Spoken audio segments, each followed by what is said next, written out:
7. 500 soldiers killed, $1.5 billion in military equipment destroyed, a tenth of an entire army wiped out, and the weapon that did it, a Toyota Hilux pickup truck.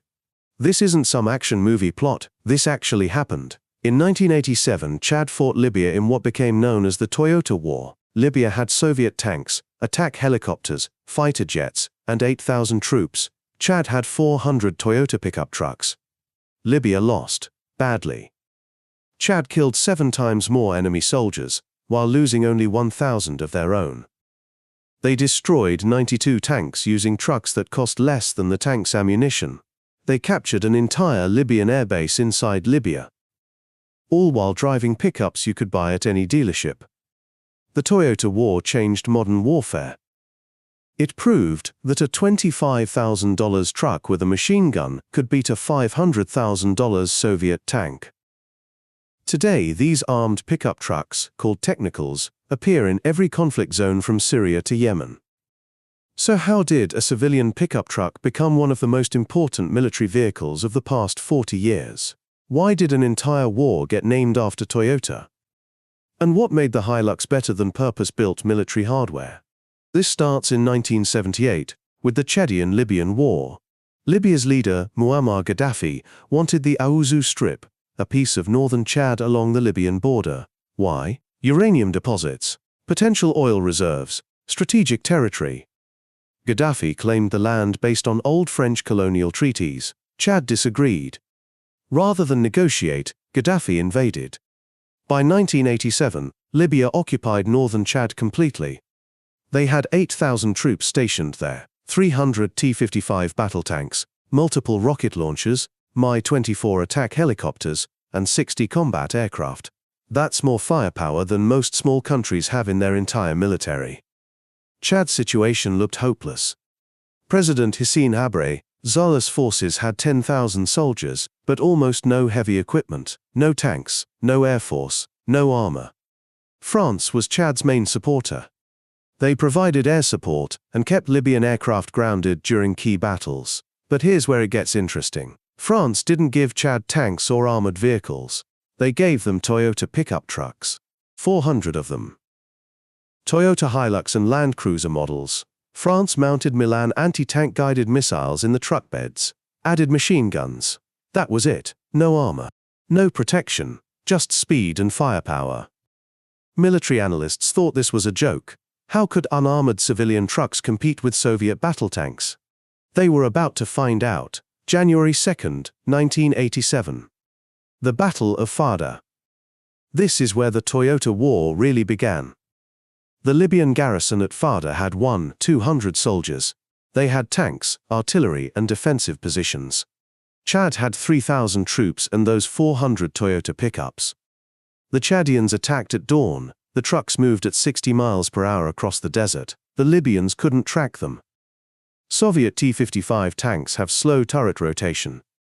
By the time a tank aimed at one truck, it was gone and another truck was firing from a different angle. The Milan anti-tank missiles were deadly accurate. Each truck could fire, relocate, and fire again before the Libyans could respond. The Libyan tanks were sitting targets. The battle lasted 1 day. Casualties: 784 Libyan soldiers killed, 92 T-55 tanks destroyed, 33 infantry fighting vehicles destroyed. 81 Libyan soldiers captured. Chad's losses: 18 soldiers killed, 3 Toyota trucks destroyed. Read those numbers again. Chad lost 3 trucks, Libya lost 92 tanks. A T-55 tank costs approximately $250,000 in 1987 dollars. A Toyota Hilux cost $25,000. Libya lost $23 million in tanks. Chad lost $75,000 in trucks. That's a 300-to-1 cost ratio. After Fada, Libya attempted 2 counterattacks to retake the town. Both failed. The Chadians had proven something. Mobility beats armor in desert warfare. So what made the Toyota Hilux so effective? First, reliability. The Hilux was legendary for durability. British show Top Gear tried to destroy one. They crashed it into a tree, dropped it from a crane, set it on fire, submerged it in the ocean for 5 hours. The truck still ran. In desert warfare, reliability means everything. Chad had minimal repair infrastructure. The Hilux used simple technology. Any mechanic could fix it. Compare that to a Soviet T-55 tank, complex machinery, specialized parts. If a tank broke down in the desert, it was abandoned. Second, speed. A Toyota Hilux could hit 100 miles per hour on flat desert terrain. A T-55 tank maxes out at 30 miles per hour. That's more than 3 times faster. Speed created tactical advantages.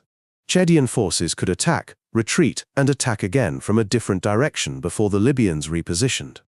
They controlled when and where to fight. Third, weight. A Hilux weighs about 4,000 pounds. A T-55 weighs 80,000 pounds. Chad discovered something remarkable. Driving over anti-tank mines at speeds over 60 miles per hour didn't detonate them. The mines were designed for heavy, slow-moving tanks. Fast light trucks passed over before the trigger mechanism activated. This meant Chadian forces could drive through Libyan minefields. Fourth, fuel economy. A Hilux gets roughly 20 to 25 miles per gallon.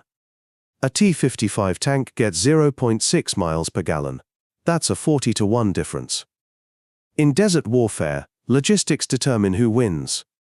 Libya had to transport massive amounts of fuel to keep tanks operational. Chad's trucks ran on regular diesel fuel available anywhere. Fifth, cost.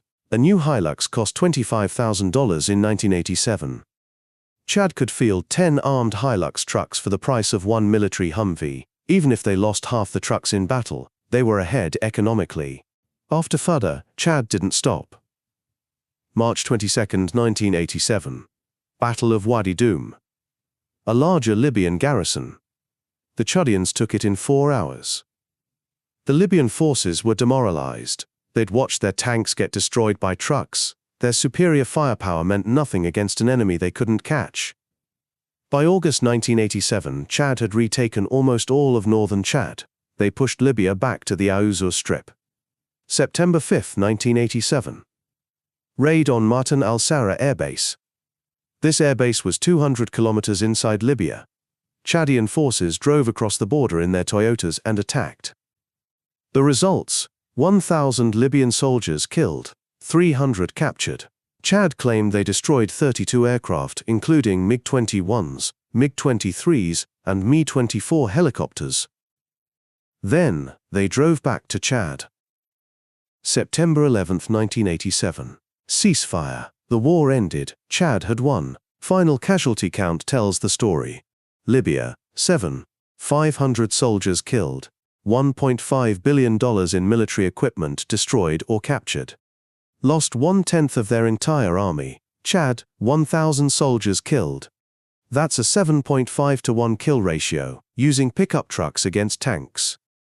For Gaddafi, the defeat was devastating. It weakened Libya's military reputation. It exposed his army's incompetence. It curtailed his regional ambitions in Africa.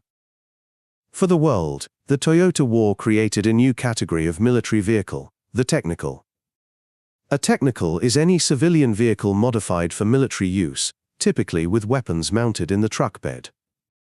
After 1987, technicals appeared everywhere: the Soviet-Afghan War, the Somali Civil War, conflicts in Rwanda, Liberia, Congo, Yemen, Sudan, Syria, Iraq. Every rebel group and poorly funded military started using them. Why? Because the Toyota War proved they worked. Even the US military took notice. During the 2001 invasion of Afghanistan, Army Special Forces used locally sourced Toyota Hilux trucks. They fitted them with M240 machine guns, grenade launchers, and communications equipment. U.S. Special Operations Command later purchased Toyota Tacomas and Land Cruisers specifically for use in Afghanistan and Iraq. The Pentagon didn't want to admit it, but they'd learned from Chad. Sometimes a pickup truck is better than a Humvee. Today, the Toyota Hilux is the most recognizable vehicle in modern conflict zones. ISIS propaganda videos showed columns of armed Hilux trucks. The Syrian civil war featured technicals on all sides. Yemeni forces mounted air-to-air missiles on Hilux trucks to create anti-aircraft systems. Syrian rebels bolted entire turrets from infantry fighting vehicles onto trucks. The diversity of weapons mounted on technicals is remarkable. Heavy machine guns, anti-aircraft guns, recoilless rifles, anti-tank missile launchers, even rocket pods from helicopters. Toyota maintains they don't sell vehicles for military use. A company spokesperson stated, "Toyota has a strict policy to not sell vehicles to potential purchasers who may use or modify them for paramilitary or terrorist activities." That's corporate speak for, we build trucks, we can't control what people do with them. The reality is simpler. The Hilux is genuinely that good. It's reliable, durable, maintainable, and affordable. Those qualities matter in civilian life. They matter even more in war zones. The Toyota war succeeded for reasons beyond just having good trucks. Chad had experienced commanders who understood desert warfare. They'd been fighting for years. Libya's military suffered from poor leadership. Gaddafi feared military coups, so he deliberately prevented the professionalization of his armed forces. Chad's troops were highly motivated. They were defending their homeland. Libyan troops were occupying a foreign desert. Most didn't want to be there. France provided crucial air support. French aircraft kept Libyan planes grounded during key battles. France also provided the Milan anti-tank missiles that made the Toyotas lethal. The US provided financial support and Stinger anti-aircraft missiles. But the Toyotas were the force multiplier. They gave Chad the mobility to choose engagements, the speed to avoid return fire, the reliability to operate for weeks without maintenance. The Toyota war lasted less than a year. 400 pickup trucks defeated an army with 300 tanks. Chad lost 1,000 soldiers and 3 trucks. Libya lost 500 soldiers, 92 tanks, multiple aircraft, and $1.5 billion in equipment. The war demonstrated that mobility, tactics, and soldier motivation matter more than hardware superiority. A $25,000 truck with smart tactics beats a $250,000 tank with poor tactics. Today, every conflict features technicals. Syria, Yemen, Libya, Iraq, Afghanistan, Somalia, wherever there's fighting, there are armed pickup trucks, usually Toyotas. The Hilux became legendary. Top Gear couldn't destroy one. Chad used them to destroy an army. They've appeared in more wars than most military vehicles. The Toyota war changed modern warfare. It created the technical. It proved that asymmetric warfare works. It showed that the right tool matters more than the expensive tool. Drop a comment. Did you know an entire war was named after a pickup truck? What other military history should we cover? If you want more stories about vehicles that changed history, subscribe.